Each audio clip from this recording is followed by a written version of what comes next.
you're an Oklahoma farmer or rancher, don't be surprised if you hear a lot more this year about no-till, crop rotation, covers, and soil health. During the recent No-Till Oklahoma conference, several influencers in agriculture in the state said they're planning to ramp up outreach efforts to boost adoption of sustainable farming practices. This effort will be led by the Natural Resources Conservation Service, as well as the Oklahoma Conservation Commission, Oklahoma Association of Conservation Districts, Oklahoma State University Extension, and potentially other groups. One focus will be an increase in field days and on-farm demonstrations hosted by successful no-tillers in the state. A Soil Health Advisory Council is also planned, and former NRCS agronomist Greg Smith, who works with the Oklahoma Conservation Commission, will also be helping the NRCS to provide technical assistance and education for farmers locally. The ultimate success of this venture will likely depend on successful no-tillers sharing their knowledge, says Mike Thralls, Executive Director of the Oklahoma Conservation Commission and a weekend farmer who converted to no-till practices 8 years ago. There are plenty of challenges remaining.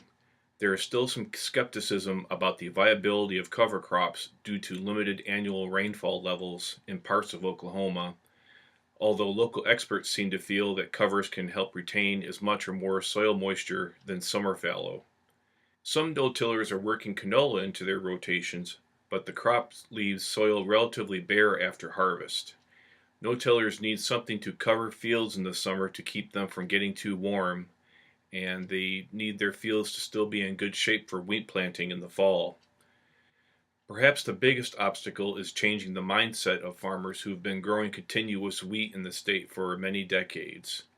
NRCS agronomist Ray Archuleta says the reason no-till has been stagnating or been abandoned in places like Idaho or northern Texas is that the concept of no-till has been promoted out of context.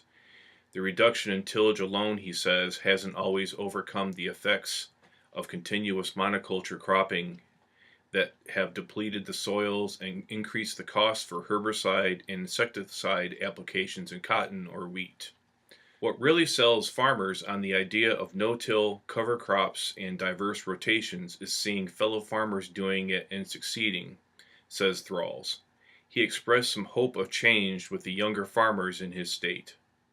Farmers watch each other, he says, and I will challenge you to find a farmer who is under 30 years old who is using conventional tillage in Oklahoma. The new generation coming up is adopting no-till. Thanks for listening and make it a successful day.